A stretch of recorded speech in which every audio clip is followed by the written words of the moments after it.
Welcome back to the 4th and 31 podcast. We're looking around. It's like some people are missing, and what the heck is this guy doing here? Chad, deservingly so. We gave him the day off. Not paid, by the way. So he's a free day to do whatever he has to get done. And so I, the producer, Scott, will be taking over tonight as the host of the show. And again, I'm with this guy, Brant Feinbaum.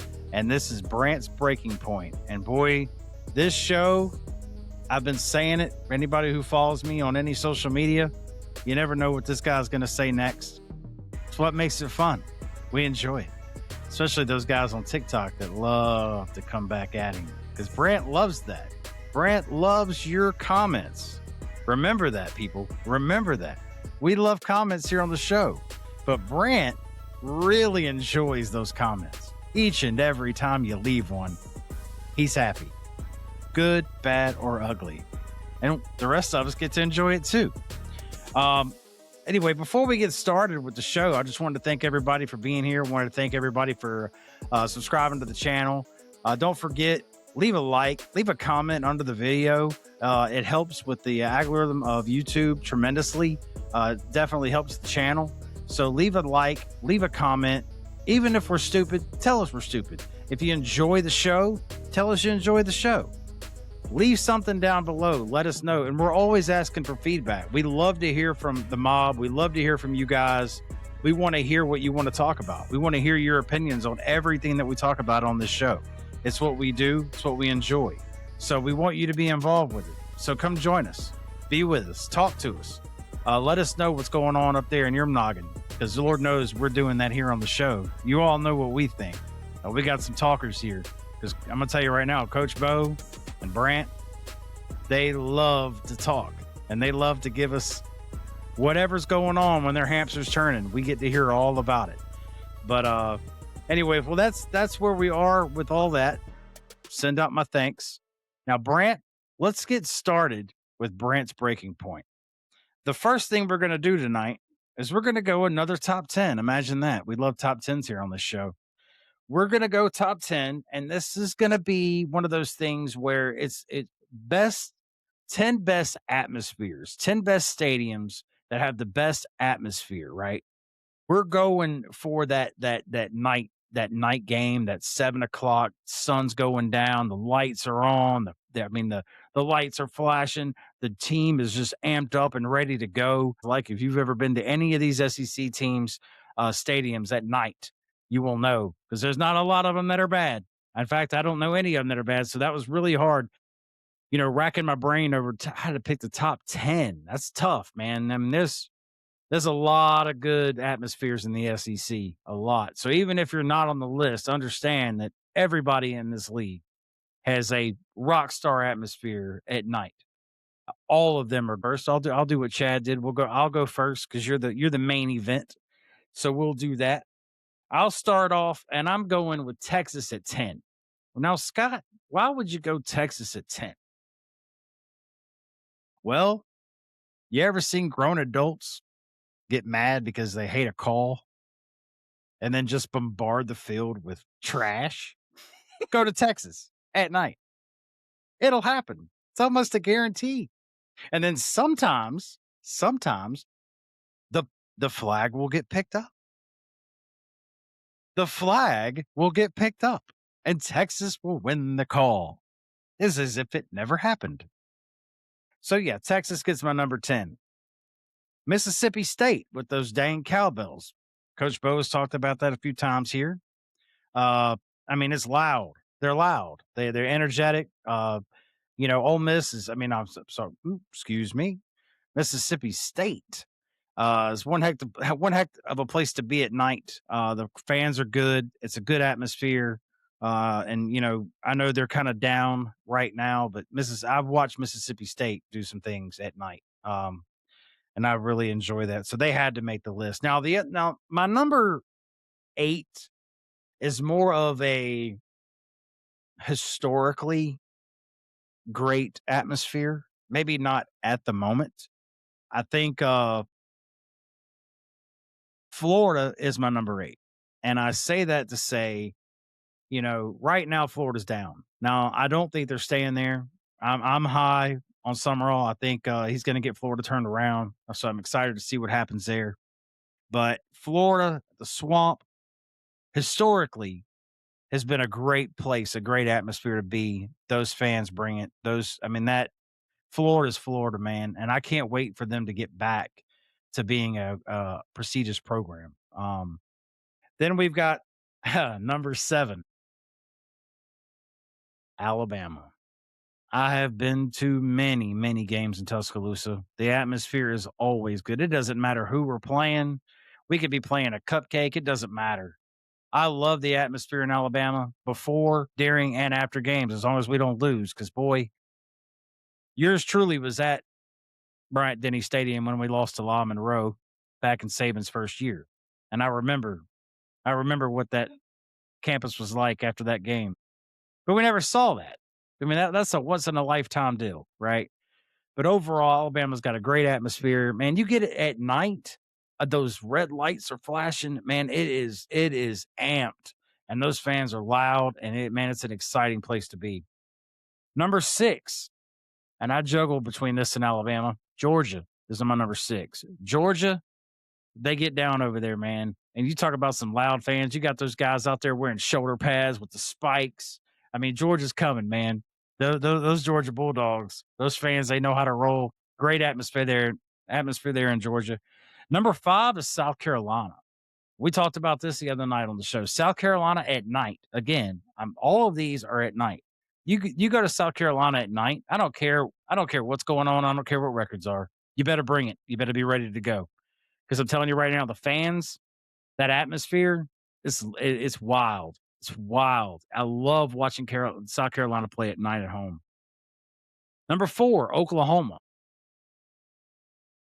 Oklahoma, those fans, again, they're coming. They're coming. They're not. They're kind of still fresh at the SEC. Let's face it. But I've really enjoyed Oklahoma's fan base since they've been here. Uh, Pretty good fans. They're not too annoying. And that atmosphere is loud. That atmosphere is good. Heck, they got animals on the field. Then they bring it and they're loud. They got those cannons going off. Oklahoma's a really great atmosphere. Then we've got number 3. Now, the top 3 are going to be juicy here, guys. LSU at night. Now, as long as you're not kicking the mess out of them, like we have quite a few times at LSU, that stadium is loud. Those fans know how to bring it. One of the most. It's a hard play. It's a hard place to play at night. LSU's usually going to win, no matter what you got, no matter who, unless you're Alabama. Let's face it. Alabama is definitely their thorn at night at LSU, but probably have that situation come up in 26, and we'll see how that works. LSU, tremendous atmosphere. I love it. Number 2, Tennessee. These fans are nuts. Okay. These fans in Tennessee, wild, loud. What a great atmosphere in Tennessee. Oh, man, that hurt to say. So we're going to move on. And number 1 is going to blow your mind even more. Auburn. I put number 1, Auburn. Mainly just these fans, they're passionate. They show up. The stadium's going to be full, guaranteed. Again, I don't care who they're playing. They're loud. They're passionate. That's a good word I can use for Auburn fans. They're passionate, good or bad. They're passionate, loud, obnoxious. Sure, they're all of those things. But they pack their stadium. They bring it, and it's just a great, great atmosphere at Auburn. That's my 10. What you got, Brant? First of all, great picks. I agree with a lot of them.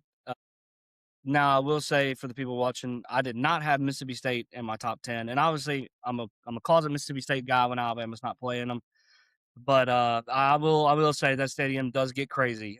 Hell, look back, was it 2017? They almost beat us at night there, and we were significantly better than them that year. These cowbells will do something to you, and they got to pay a fine for them every year, but they still allow it. So yeah, shout out to Mississippi State. Number 10, I have Florida. And the whole reason they're at my 10 is only because I know how much of a dip they've taken in recency. But I mean, I just want to throw it back to when, I was growing up and when, Tim Tebow was there at night in that stadium. I mean, he literally felt like they were untouchable. And I know it even felt that way when Kyle Trask was there in 2020. They probably felt they were untouchable. So I got Florida at my 10, and I expect John Summerall to get them back to that. He's done a really, really good job with them so far throughout spring training and spring workouts, and hopefully when it gets to spring ball and it gets to their scrimmages, they'll really look like a different team because Florida's got the talent, they got the recruiting, they should be just fine. Number 9, I have South Carolina, and if you ask me maybe 3 or 4 years ago, they would not be in my top 10. But after playing them for 2 years and seeing what happens at that stadium, and that was a 2:00 game for us, and that happened in that stadium, I can't even imagine what it is at night. I mean, that place was rocking when we went in there, and I mean, luckily we got out of there with a win. But South Carolina fans, man, that William Bryce Stadium, I mean, they know how to turn up out there, man, and they do a really, really good job of it. So number 8, this was kind of my switch out for Mississippi State. I have Texas A&M, and this is my main thing with Texas A&M. They're always going to be competitive. They're always going to be good. But man, it's that 12th man you get out there. And I know everybody wants to talk about their milk carton carrier guys that are their cheerleaders. But let me tell y'all, man, that doesn't matter when Texas A&M's play football. They care less what's happening on that sideline. But it gets loud. And I mean, I had the privilege of going to a Johnny Manziel game there when he was there at night. And it was definitely electric. I mean, obviously they were a lot better. I mean, they were, one of the top teams in the country. But I just think that Texas A&M's atmosphere is severely underrated for SEC play, and they've adapted well after switching over to the SEC. So, number 7, I have Georgia. So I know, I mean, I have Georgia kind of low. Between the hedges is a hard place to go in and win, obviously. But like, and I know their fans are crazy. I mean, I know that they get rowdy and then they get drunk and then go drive. But I think that Georgia's biggest thing is the size. I'm pretty sure last time I looked, it's a little bit smaller than a lot of the SEC stadiums. And obviously, there's always room to expand. Now, obviously, I don't know if that's true or not. I'm just pretty sure I saw that, and I think that would play a factor. But I mean, between the hedges is a hard place to play. I mean, there's no doubt. I mean, another thing, I mean, it's difficult, but Alabama walked in there and won. You know what I mean? So it's like after that, because nobody, I mean, I think me and you can speak on this. We did not expect us to walk into Athens and win that game. No. So I think when that happened, I think that's why it kind of took a little bit of a dip for me. And so for number 6, I have Oklahoma. And you've heard Jeremy Bernard talk about it. I mean, Jeremy Bernard said we lost my last year when we played him with Jalen Milroe. He said we lost because we got lost in the lights. He said that was one of the loudest places I've ever been to. He said we literally felt like we were being looked down on by all the fans. He said it was one of the scariest atmospheres he's ever been in. I mean, they beat us with Jackson Arnold at quarterback. I mean, quite a troubling time for us. But I mean, it really felt like there was just nothing we could do. And then, we go back there this year for a playoff game this past year. I mean, and even Reese Davis and all them said it. They said, it's hard to walk into Oklahoma and come out with a win, especially after we went down 17-0. So I know I kind of penalized Georgia, but I think it's a little bit different because obviously Georgia's a better football team than Oklahoma is. So I think it's just you got to treat it a little bit differently. But Oklahoma is an insane atmosphere. I have one of my good friends, shout out to you, Golly, that went to Oklahoma. Great dude. Love Oklahoma fans here. Number 5, I have Texas. So it's not too low because my top 4 is pretty solidified. But like I feel like it's right there. You know what I mean? I feel like we're waiting for that special moment at Texas, where we kind of see the fans go absolutely nuts and then could possibly crack the top 4.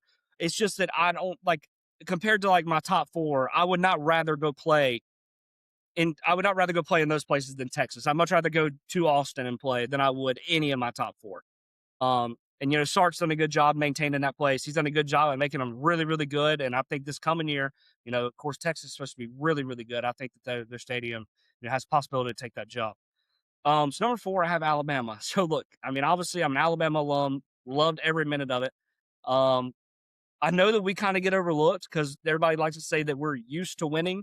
Guys, we haven't been used to winning since 2020. Okay. But I mean, I was there until 2023, and those 2 years were very tough for us as Alabama fans, especially in the stadium. That's when our games started to get really close. That's when we started worrying. I'll never forget my freshman year of college in 2018. I'm standing in the stadium. I think we're playing Missouri for a homecoming game. We were up like 42-7 or something ridiculous. And I remember thinking to myself, I'm like, man, I really wish Alabama would have some close games I wish I could go back in time and take that away because I said What are it you and doing? it's happened ever since, man. We had close games. So they say be careful what you wish for. But I got Alabama for Dixieland Delight, man. The lights flickering, you got nonstop by Drake blaring in your ears. I mean, it's electric. I think it's very top tier, and I think people overlook it because they say we're used to winning and we're not that loud. Go to a night game in Bryant Denny. We're playing LSU or Auburn. That'll be one of the loudest stadiums you ever walk in. Yes. Number 3, I have Auburn.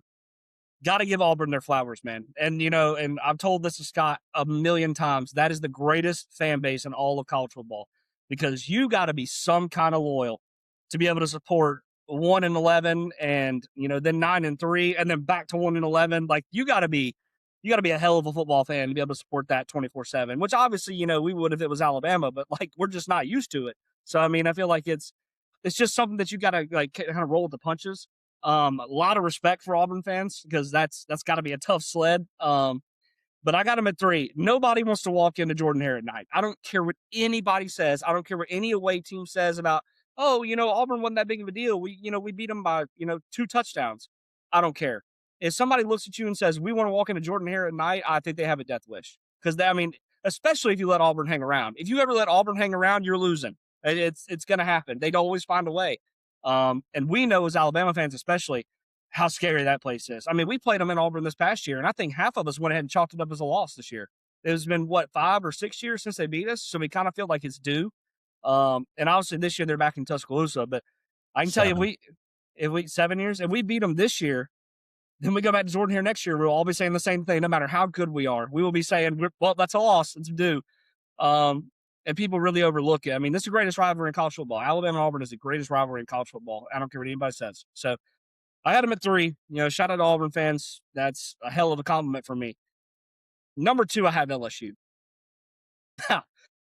I grew up, everybody knows this. I grew up an LSU fan. Okay. I was an LSU fan my whole life until I started getting looked at for baseball at Alabama, and then I had to make the flip. So it was really difficult for me to not be an LSU fan. I loved it. I loved the rowdiness. I loved the craziness they got over there in Baton Rouge. But man, when they run out to that their fight song and you see purple fireworks shooting off, I mean, it literally feels like they're just above you. There's nothing you can do. You can't beat them. And I do know, Scott, you were 1,000% right that Alabama is their kryptonite at night in that stadium.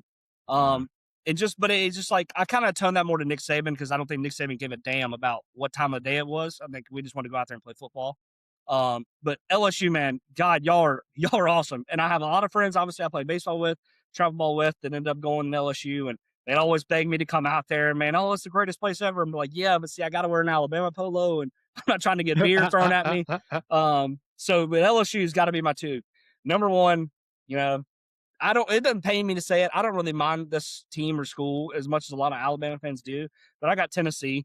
I actually have a very soft spot for Tennessee. Tony Vitello was very avid in my recruiting process for baseball. So I always shout out him. And I know a lot of people don't like him either. I think he's a great dude. He's very, very serious, very down to earth. But Tennessee's football stadium, man, I went up there for a game I was there for the game. They played Alabama and they beat us for the first time in, well, I don't know, what was it? How many years, Scott? 17 or something like that? Yeah, it was a lot. It was the first time they had beat us in a long time. And I'll never forget it because I'm sure y'all have all seen the slow-mo video of DeMarco Hellams getting burned and Jalen Hyatt running down the middle of the field scoring a touchdown. I think I was like this the whole time. Yeah. The whole time. And I mean, everybody's laughing at me. Everybody's turning around and looking at me. I mean, that was the only time I'd ever been to a game in Knoxville. And I said, I'll never do it again after that. They ruined it for me because, I mean, nobody was rude. Nobody was mean, but like, we lost. And I mean, everybody out in the parking lot was like, man, that sucks. But like, we were kind of due. I'm like, dude, shut up, man. Like, I don't even want to hear that right now. But Tennessee is my 1. Tennessee's electric, man. Rocky Top at night, especially when they play their Halloween game or whatever, and they're blacked out in those blacked out uniforms and Rocky Top's blaring when they run out. That is an insane stadium to be a part of. So, I got the Vols at 1. Good deal, man. That's an excellent list, man. Got me back. You got me wanting to go change mine now. But I'm not. I will never put no, Tennessee at 1. I mean, it's bad enough. I think we both had Tennessee, Auburn, and LSU 1, 2, and 3. We did. Our top 3. That's guys. Just so y'all know, that's pretty big for Bama fans here. I mean, you got to be honest, man. You got to be honest. I mean, hey, Who says we're biased on this 4th and 31 channel, you know? Barners. So, that's awesome, man. What a great list. All right. So now let's make things a little interesting. All right. With our next, we're gonna go top 5 most annoying fan bases. Now, this will get a little juicy. Okay. I thought of this one. Uh, I knew Brant would enjoy.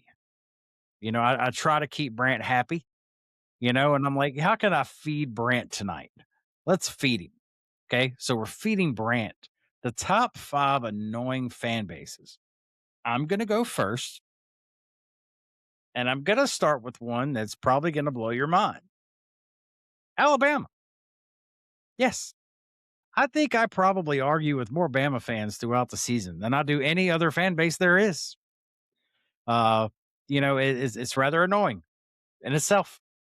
You get the biggest coming from a Bama fan right now. The biggest thing that is a pain in the neck is the absence of Nick Saban, and people are spoiled, including myself. I've had to stop myself so many times and come to terms with the fact that he's gone.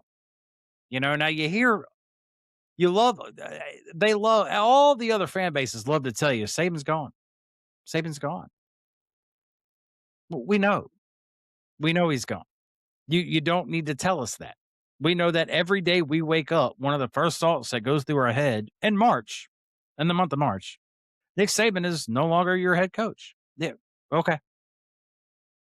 So we're aware. You don't have to tell us that every 5 minutes. Now I'm going off another fan bases, but I say that to say, as a Bama fan, it's annoying talking to other Bama fans because you're on one of either side. You're either stuck in the Nick Saban era, okay, or you're coming to terms with the fact that he's gone. This is a new regime. And you're gonna have your gripes and your grunts about it. Lord knows we all do. I cuss Kalen DeBoer every Saturday at least 20 times. Um, at least minimal. But it's one of those things where they whatever side you're on, the other side is annoying. Okay. And I also find that the older you are, the more you're trapped in the Nick Saban era. Okay, which is kind of funny because you figure the younger ones, the younger generations, all they know is Nick Saban. I mean, Brant, for instance. I mean, how old were you? When he got there, Well, how old were you when Shula was there? Should ask that. 3 or 4. Yeah, you were fresh out of diapers. So all you know is Nick Saban at Bama, right? That's right. So for your generation, I would expect that. For my generation, what are you doing? We went through the Shula era. We've gone through the Perkins era. We've been through it all.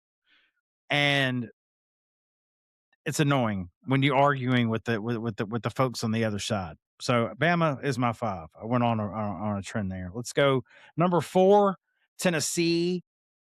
Tennessee fans. And I don't know if it's more Tennessee in general in terms of fans or if I just hate Tennessee because they dirty.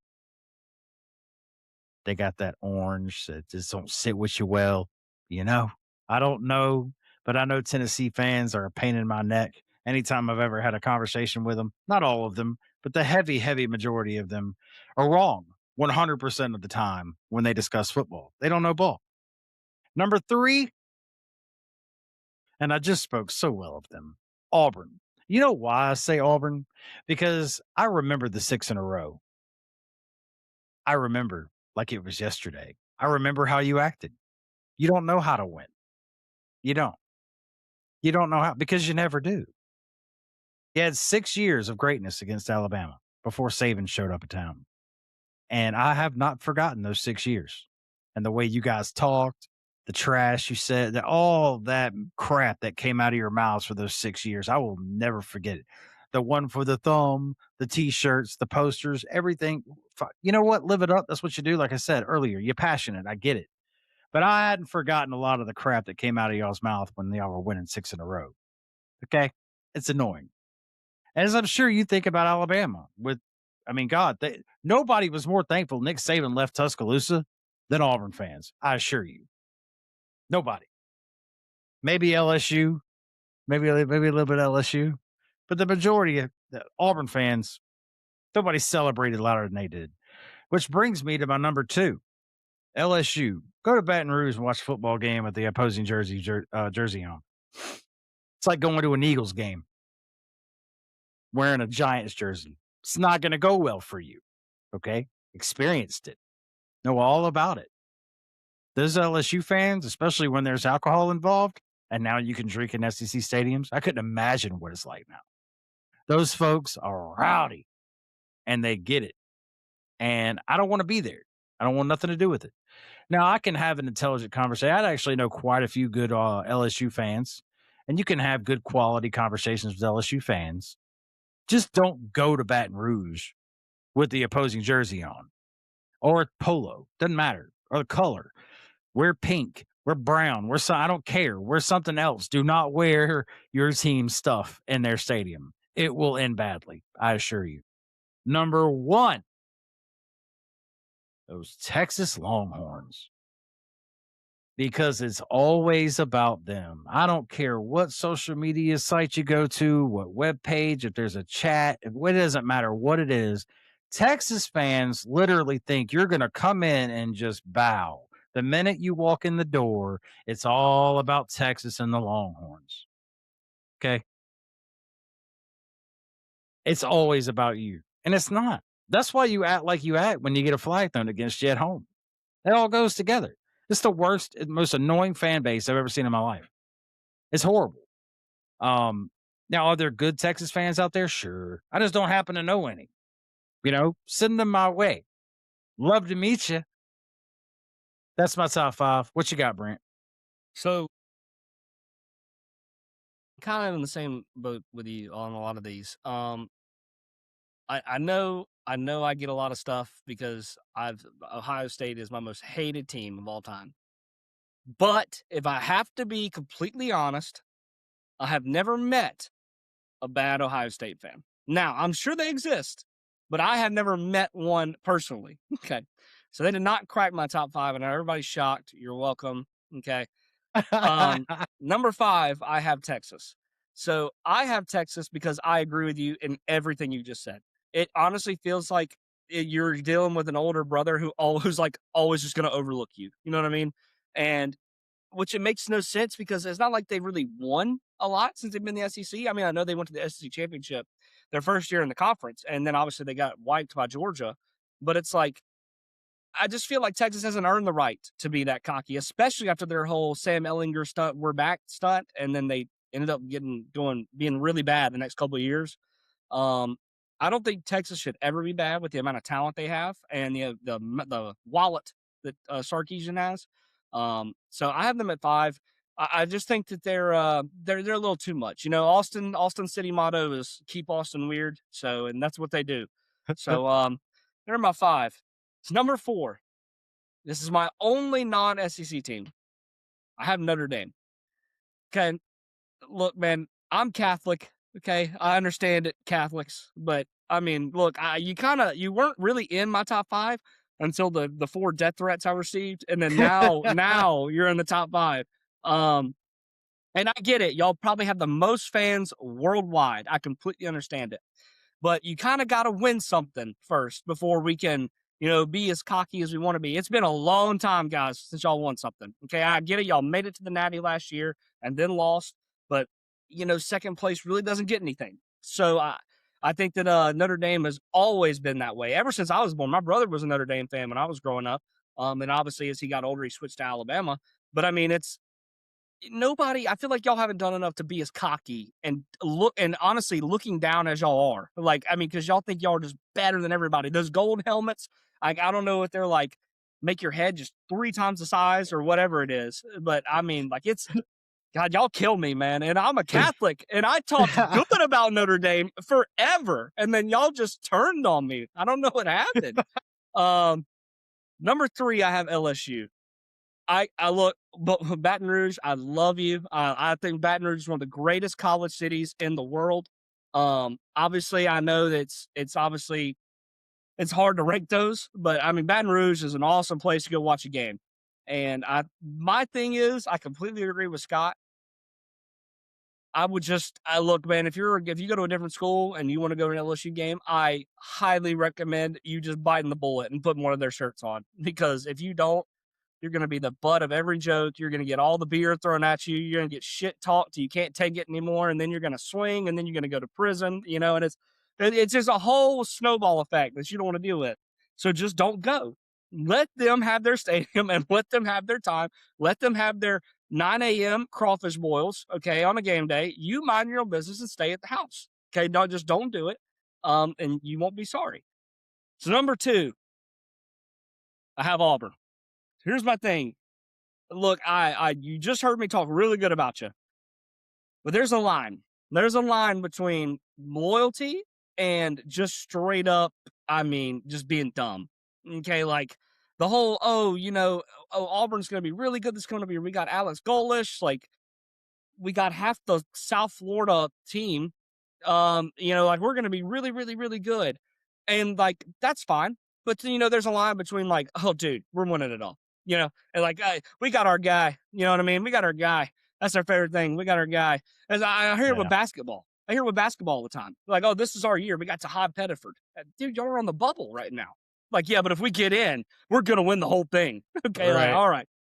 Like, it's just like there's nothing you can ever do. And let me tell you my biggest pet peeve about Auburn fans. They could care less if they win as long as Alabama loses. And I think that is the losingest mindset I've ever Right. heard. I mean, they lost to New Mexico State. And then I think we lost the same week to it was Vanderbilt. We lost to Vanderbilt.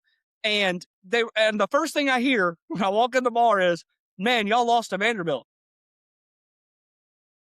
Dude, you lost to New Mexico State. Right. What do you mean? It was something crazy like that. We lost to somebody we shouldn't have lost to. And I'm like, dude, y'all just got beat by New Mexico State. Why are you talking about us? They're like, yeah, but y'all lost. What is that? Right. Okay. Right. Yeah. They're like, Yeah. dude, they're like Yeah. that really just drives me nuts. That's an Auburn fan all day Yep. long. But Auburn, I'll take up for you here. Number 1, I got Alabama. And I put Alabama my 1 because I completely agree. I feel like I argue with them more than anybody on my list. I think I'm one of the few that doesn't live in the past. And I feel like that was pretty well seen when we were predicting, the national champion, and everybody's like, oh, I don't know. I think we can beat Indiana. And I was just straight up honest. I think Indiana's going to wax us. And I mean, they straight up did. I knew it was coming. And, I'm just not stuck in that era anymore because I know I kind of know how the transitioning period works in a program like that. You have a program that big, you have a program that's winning everything. You're going to have a little downtime. It might not be a big downtime point, but you're going to have a little. I mean, you're going to have something that doesn't click right. And it's just kinks that you got to figure out. But I think Alabama is annoying, and and look, I'm probably get a lot of love for this. I completely agree with the people who are like, oh, another hypothetical win for Alabama, because we are the world's worst at that. I mean, 2019 LSU. I mean, they're like, oh, 2025 Alabama smokes them, but no, Right. they don't. Okay, that's the worst thing with Alabama fans, and I completely agree with everybody who brings that up because we do that really bad. Especially they said it with Indiana the whole season. They're like, oh, if Alabama plays Indiana, Alabama's going to smoke them. Well, we got dog white across the field by Indiana, and it didn't happen. And that's just something that we have to live with. But I mean, Alabama fans, y'all got to stop, man. Y'all are killing us because y'all are the reason they look at us and go, wow, that is a stupid fan base Right. thinking that we're just going to win every single year. And I saw coming in, I saw like the early pre rankings or whatever for college football. Alabama's like 17. The first thing I hear out of somebody's mouth is, how are we 17? We have Keelan Russell and all these people. They don't give a damn about Keelan Russell, okay? They Right. care about the teams that have veterans that have proven themselves that know how to play the game of football. And I mean, I get it. They have it. I mean, they've got it wrong a bunch. I understand that. But to say Alabama's just going to come in this season all of a sudden be 30 million times better because we have a different quarterback and a little different, personnel, I think is insane. And it's the only thing Alabama fans do worse than anybody else. So I have Alabama at my 1. I agree with everything you just said about Alabama. I mean, that you 100% spot on, man. It's so annoying. So annoying. We do. I'm guilty too. I do it sometimes.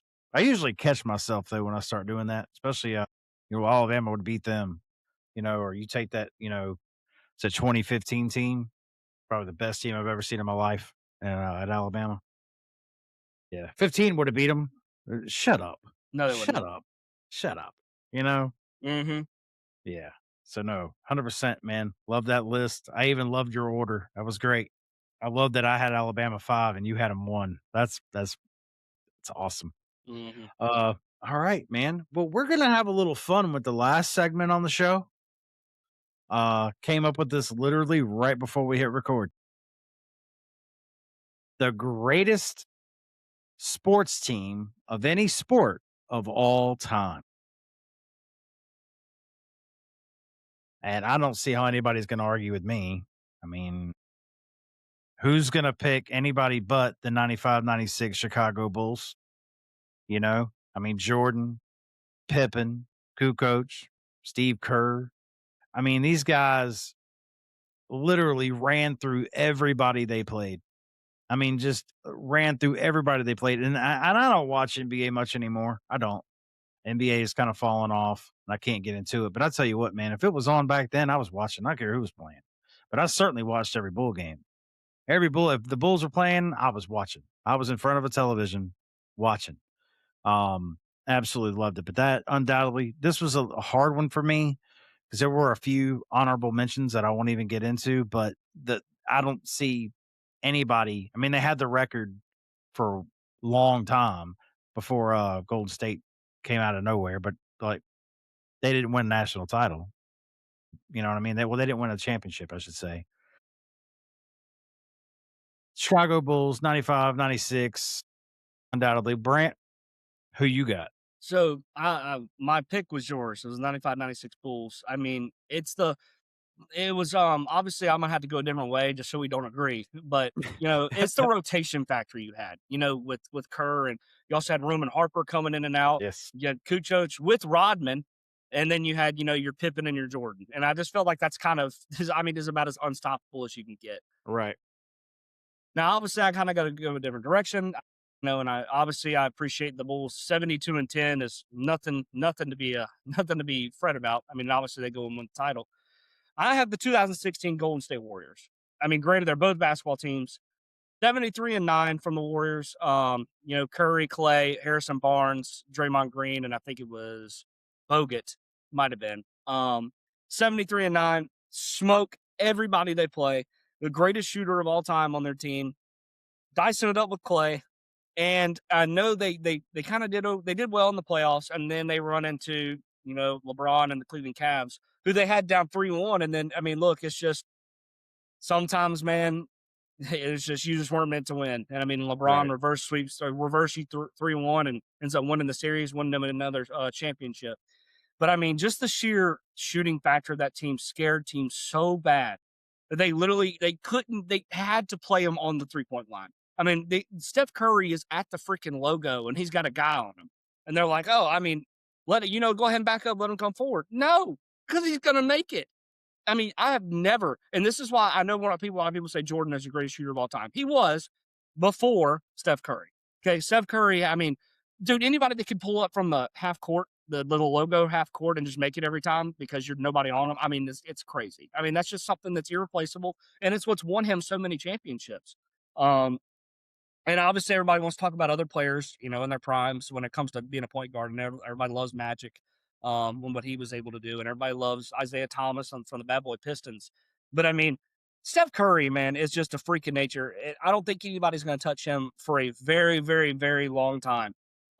So I mean, I just kind of have to say the 2016 Warriors, even though they did end up losing the championship to LeBron.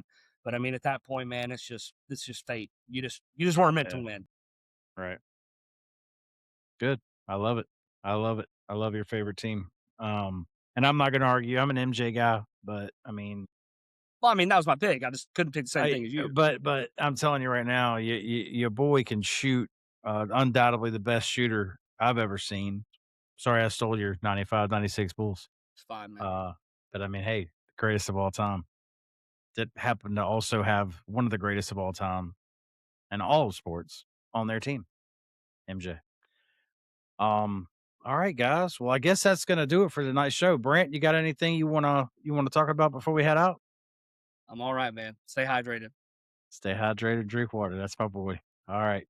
All right, guys. Well, thank y'all for tuning in tonight. We've really enjoyed it. I've enjoyed showing, gracing you guys with this amazing, beautiful face. Ladies, I'm married.